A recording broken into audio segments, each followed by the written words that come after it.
बटेंगे तो कटेंगे, बनाम पढ़ेंगे तो बढ़ेंगे। जी हां, एमपी में उपचुनाव के बीच बयानों की भरमार है। बीजेपी के बटेंगे तो कटेंगे की तर्ज पर कांग्रेस ने पढ़ेंगे तो बढ़ेंगे का नारा दिया है।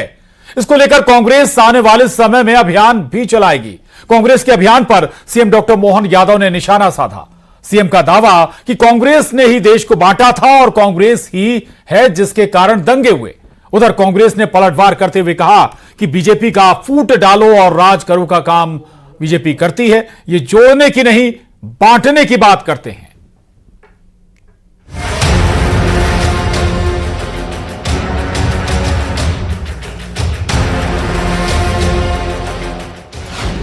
उपचुनाव का शोर, बढ़ रहा सियासी जोर। बटेंगे तो कटेंगे, अब पढ़ेंगे तो बढ़ेंगे। बटेंगे तो कटेंगे, और मैंने कल कहा हम सब कांग्रेसी सकारात्मक नारा देना चाहते हैं। हम कहते हैं पढ़ेंगे तो बढ़ेंगे। कांग्रेस का अभियान मचा सियासी घमासान। देश का बंटवारा कांग्रेस ने मंजूर किया है। ये कांग्रेस ही थी जब उनके राज्य में हमेशा दंगे होते आए थे। की तो राजनीति की शुरुआत ही हिंदू और मुसलमान को जातियों को आपस में बांट दो, तो जो बांटने का काम करते हैं वो जो जोड़ने की बात कांग्रेस कर रही है। बटेंगे तो कटेंगे और अब पढ़ेंगे तो आगे बढ़ेंगे। कांग्रेस इसको लेकर अभियान चलाएगी, जिस पर सियासत गर्मा गई है। मुख्यमंत्री डॉक्टर मोहन यादव ने कांग्रेस पर गंभीर आरोप लगाए। उधर कांग्रेस का दावा है कि हम जोड़ने की बात करते हैं और बीजेपी बांटने का। उपचुनाव के बीच बयानों के बाउंसर दोनों तरफ से जारी हैं। कौन बांट रहा है, कौन जोड़ रहा है, आज इसी पर महा डिबेट में करेंगे चर्चा।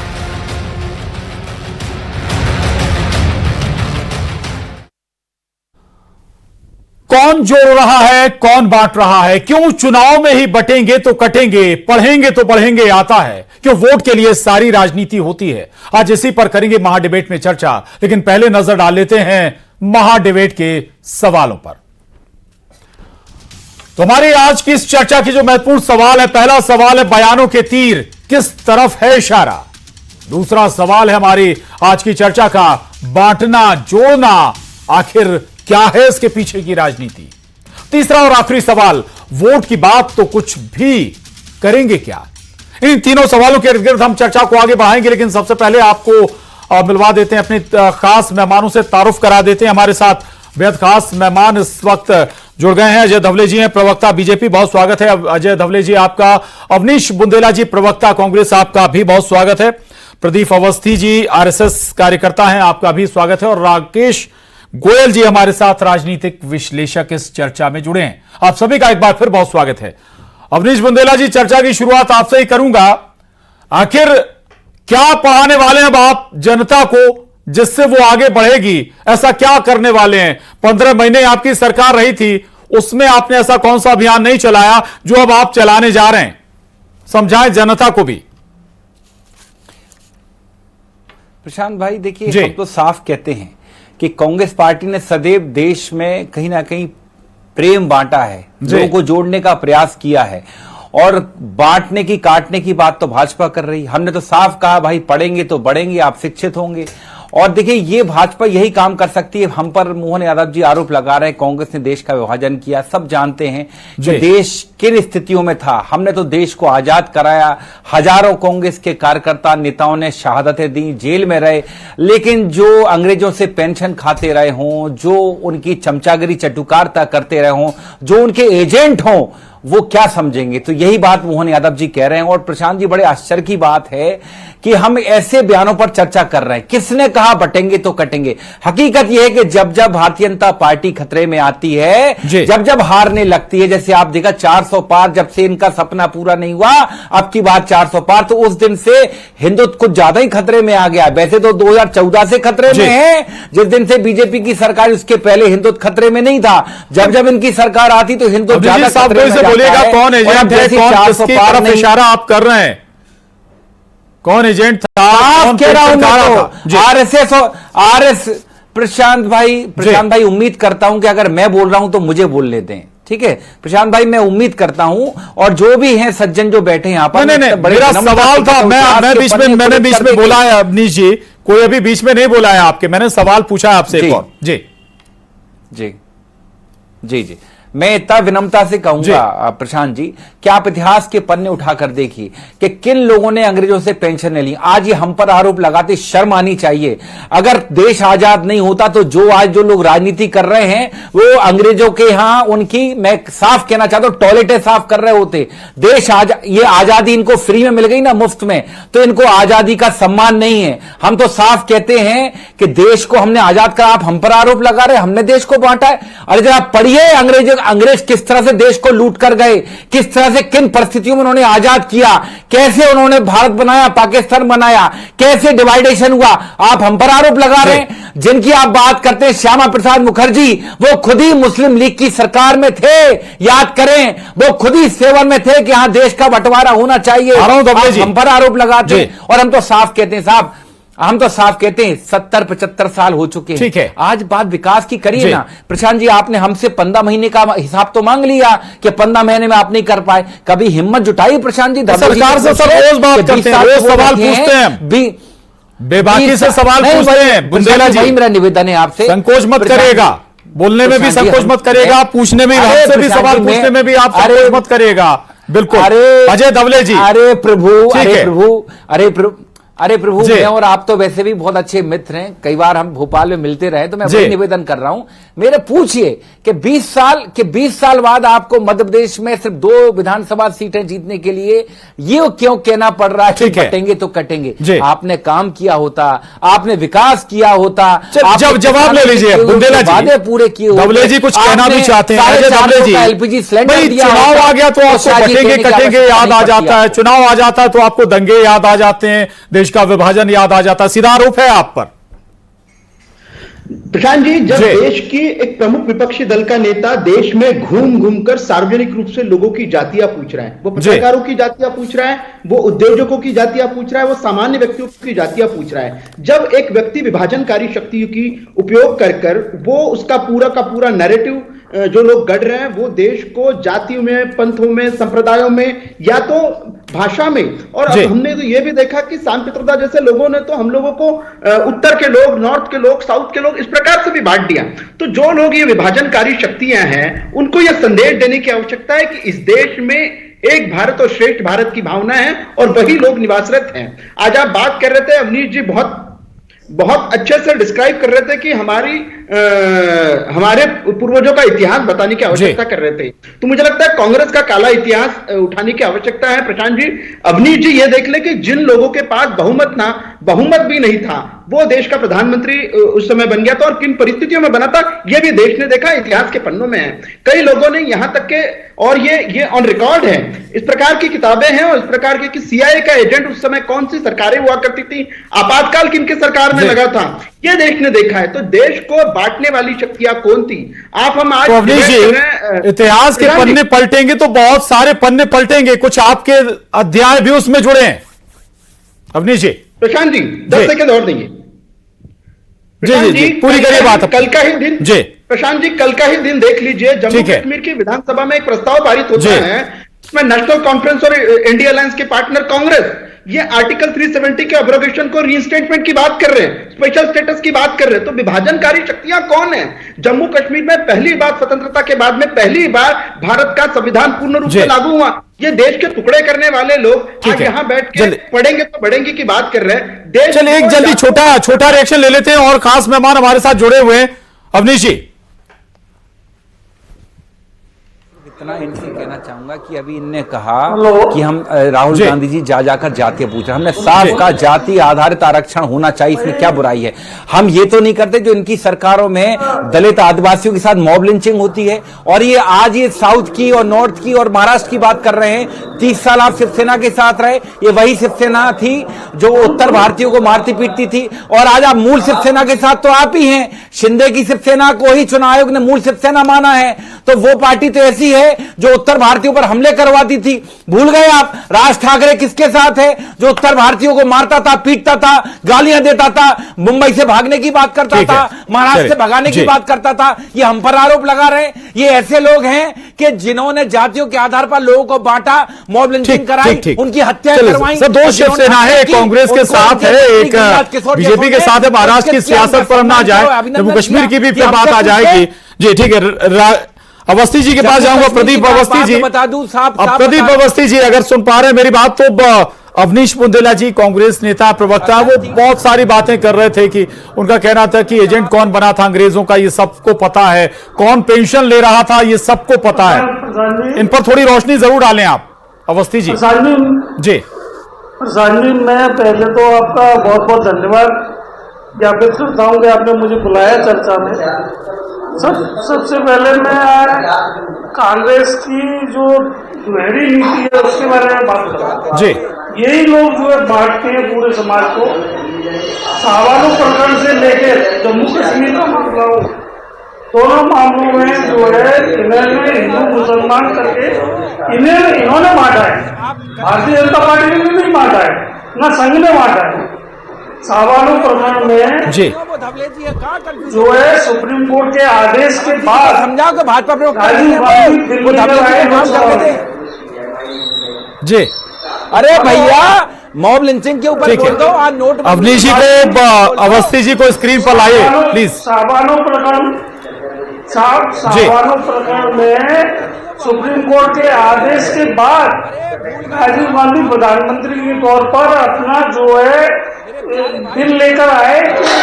सुप्रीम कोर्ट का आदेश उन्होंने पलट दिया। जी, जब सुप्रीम कोर्ट ने कहा था कि सावालों को वो मिलना नहीं, प्रदीप अवस्थी जी, प्रदीप अवस्थी जी आपकी शायद टेलीविजन का वॉल्यूम ऑन है, आप देखिएगा आवाज इको हो रहा है, अगर संभव हो तो उस ऑडियो को बंद कर पाए। जी, मैं फिर आपके पास आऊंगा, राकेश गोयल जी के पास जा रहा हूं। राकेश गोयल जी, ये पूरी सियासत आप समझेंगे, बटेंगे तो कटेंगे, पढ़ेंगे तो बढ़ेंगे। स्वाभाविक ऐसे बहुत सारे बयान अगर हाल फिलहाल देखें तो बहुत सारे बयान हैं, फुटकर कटेंगे। अभी पीएम भी कह रहे थे एक हैं तो सेफ हैं। ये कहां इशारा करता है? दूसरा पक्ष भी तो इसी तरह की बातें करता है कि भाई एक पक्ष को वोट देंगे तो हम बचे रहेंगे। देखिए प्रशांत जी, थोड़ा सा भारत के इतिहास पे लेके जाता हूं आपको, मुझे 2 मिनट दीजिएगा। भारत का इतिहास एक समृद्ध इतिहास रहा है। यहाँ पे शिक्षा को प्राथमिकता हमेशा से रही है। उसके बावजूद भी, अधिक शिक्षा होने के बावजूद भी, बड़े बड़े विश्वविद्यालय गुरुकुल होने के बाद भी 1000 सालों की गुलामी भारत ने देखी है। आक्रांताओं ने जिस तरीके से यहाँ पे कत्लो आम मचाया, जिस तरीके से धर्म परिवर्तन किया, उसका कारण सिर्फ यह था कि हम अलग अलग जातियों में, अलग अलग क्षेत्रवाद में बटे हुए थे। और बिल्कुल ये सत्य है, शिक्षा जरूरी है, पर कौन सी शिक्षा की कांग्रेस बात करती है? भारत की शिक्षा व्यवस्था को ध्वस्त करने का अगर किसी ने कार्य किया तो कांग्रेस ने किया है।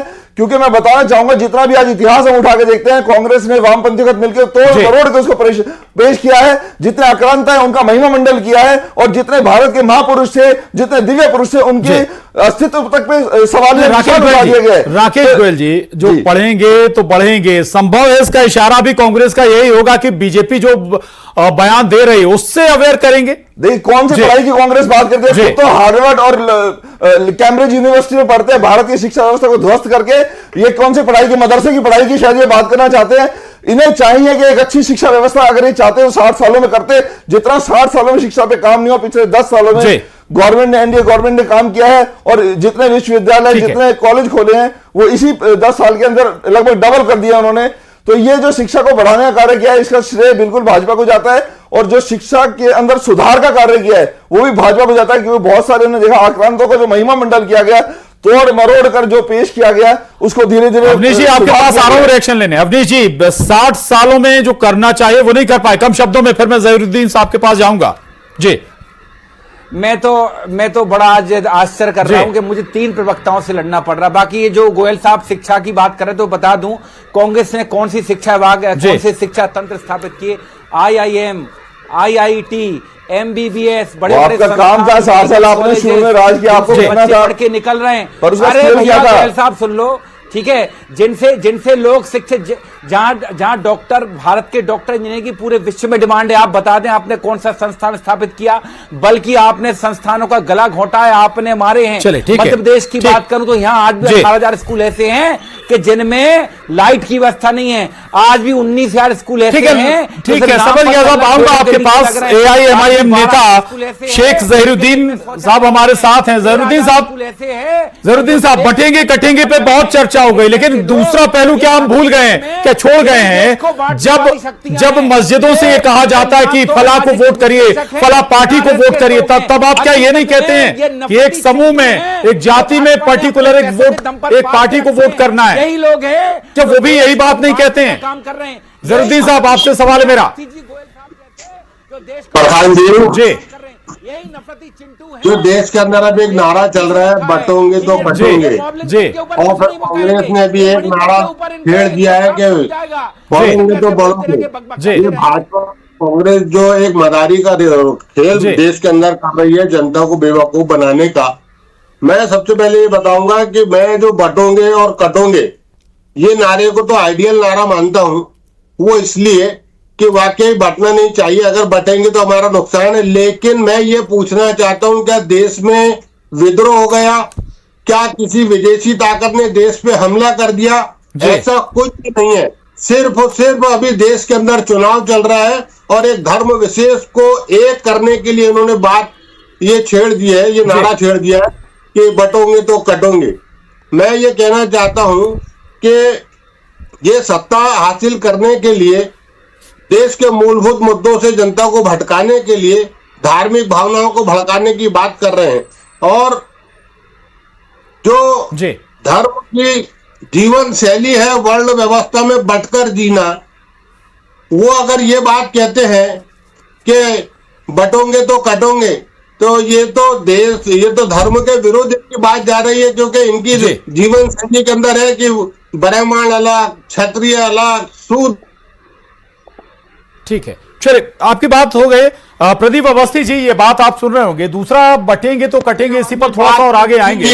आज प्रधानमंत्री ने भी कहा है कि एक है तो सेफ है। दूसरा, मोहन भागवत जी ने भी इस बयान का समर्थन किया है, लेकिन कांग्रेस ये कह रही है, सेम बात यही AIMIM भी कह रही कि ये विशुद्ध राजनीति है, अगर चुनाव आता है तो ऐसे बयान आने लगते हैं।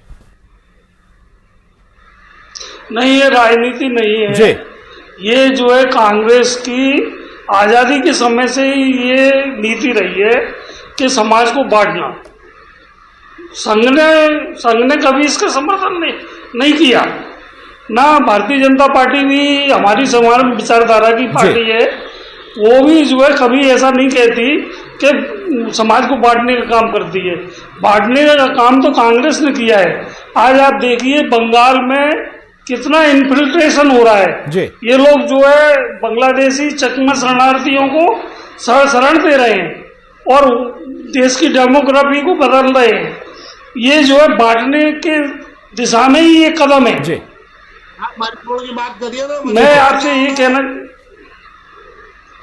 इधर की बटेंगे, मैं आपसे यही कहना चाहता हूँ, आज जब चुनाव हारने लगे जम्मू एंड कश्मीर में कटेंगे आ गया। प्रधानमंत्री खुद कह रहा है, मतलब ये कह रहे हैं कि वोट का विभाजन ना हो जाए, नहीं तो ये हार रहे हैं। मतलब जब चुनाव 400 पार हो जाता तो सबका साथ सबका विकास।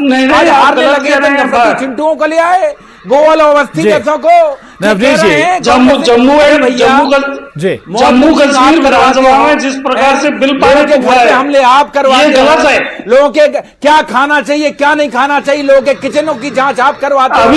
अभी जम्मू कश्मीर में हिंदुओं के मामले में आप चले जाते हो। मणिपुर में कम 10,000 बलात्कार हुए, 5,000 से ज्यादा हत्याएं हुई, 5 लाख से ज्यादा लोग बेघर हुए, उस पर ये नफरती चिंटू चुप लीजिए। अरे नफरती चिंटूओ, शर्म करो। यही तो है, पटेंगे तो कटेंगे जी, आपका रिएक्शन। बर्बाद कर दोगे देश को, बेरोजगारी की बात नहीं करते हो। अभी जी के आरोपों का जवाब चाहिए अजय धब्बे जी। और भैया अंतर्राष्ट्रीय कांग्रेस राज्य में अब चुनने की क्षमता नहीं रही है। इस प्रकार से देखिए, जब वो आज कह रहे कि मुझे 3 प्रवक्ताओं से लड़ना पड़ रहा है, जो देश की बात करेगा वो मुझे लगता है कांग्रेस को विरोधी लगेगा। अवनीश जी मुझे लगता है अब आपको संदेह की राजनीति से दूर होने की आवश्यकता है। आज देश एकत्र हो चुका है, आज देश एक भारत की भावना के साथ में आगे बढ़ रहा है, देश विकसित बनने की, लेकिन ये 2 नफरती चिंटू हम आज, अरे प्रशांत जी, ये गोयल और अवस्थी जी को कहां से लिया? नफरती चिंटू है ये तो। एक आरएसएस का एक राजनीतिक विश्लेषण लग रहा है तो भाजपा के हैं। जी गोयल साहब, आपका रिएक्शन? जी, मुझे तो लगा कांग्रेस के जो प्रवक्ता है ये जो बोल रहे हैं सबसे बड़ा नफरती चिंटू राहुल गांधी है, जिसने जाकर बोला कि सिख जो है हिंदुस्तान में सिखों को पकड़ी रखने की, कृपाल रखने की आजादी नहीं है। तो ऐसा नफरती चिंटू जो है वो राहुल गांधी हो सकता है, जिन्होंने हिंदुओं को सिखों से बांटने का काम किया है। शर्म आनी चाहिए इनको। और ये लगातार देवेगौड़ा की तरह विक्षिप्त हालत हो गई है, बिल्कुल विक्षिप्त हो रहे हैं। हर डिबेट में 18 करोड़ में बेच दिया, तभी तो अयोध्या की जनता ने आपका मुंह काला कर दिया। सबसे बड़ा आप तो रावण के वंशज हो, आप तो राम के नाम पर चंदा खाने वाले हो, आप तो नफरती चिंटू हो। मणिपुर में क्यों नहीं चले गए आरएसएस के लोग? मणिपुर में चले जाते, जहाँ 50,000 से ज्यादा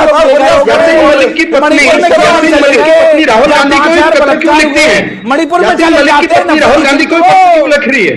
अलगाववाद की भावना को बढ़ाने वाले भैया सुनो, राहुल गांधी छोड़ो, राहुल गांधी छोड़ो, आप तो ये बताओ ये बटेंगे तो कटेंगे क्या है? जवाब ऐसे लोग प्रशांत जी क्या करेंगे?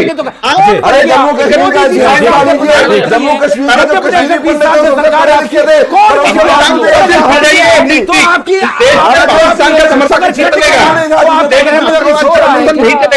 आपका चलिए ठीक है, आप मुझे बताएं। जरूद्दीन साहब भी मुस्कुरा रहे हैं। जरूद्दीन साहब, मतलब आप इत्याक्रमण, जरूद्दीन साहब, जब बंगाल की बात आती है तो ऐसे दूसरे राज्यों की बात आती है तब कांग्रेस या फिर आप जैसी पार्टी के नेता चुप क्यों हो जाते हैं?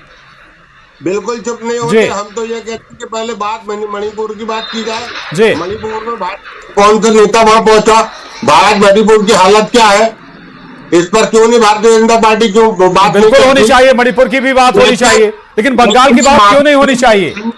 जी भाजपा लोग देश में सिर्फ हासिल करने के लिए देश में नफरत का माहौल पैदा कर रहे हैं। और मैं बता दूं कि कांग्रेस और भाजपा का इतिहास पूरा पूरा इस देश के हित में काला रहा है। कांग्रेस के दौर में भी आप देखेंगे तो देश के अंदर नफरत का आपके लिए कांग्रेस और बीजेपी दोनों एक समान है। जी धन्यवाद आपका भी करता हूं। आप आप हमको अच्छा है भाजपा ठीक है। तो हालांकि बी टीम बताया जाता है, बीजेपी की भी और कांग्रेस की भी। खैर किसकी बी टीम है ये अलग मसला है। चलिए ठीक है, माफी चाहूंगा सर, वक्त इजाजत नहीं देता चर्चा को आगे बढ़ाने का। अजय दवले जी, अवनीश बुंदेला जी, शेख जरूद्दीन साहब, प्रदीप अवस्थी जी, राकेश गोयल जी, बहुत धन्यवाद चर्चा में शामिल होने के लिए। तो महाडिबेट में आज के लिए इतना ही।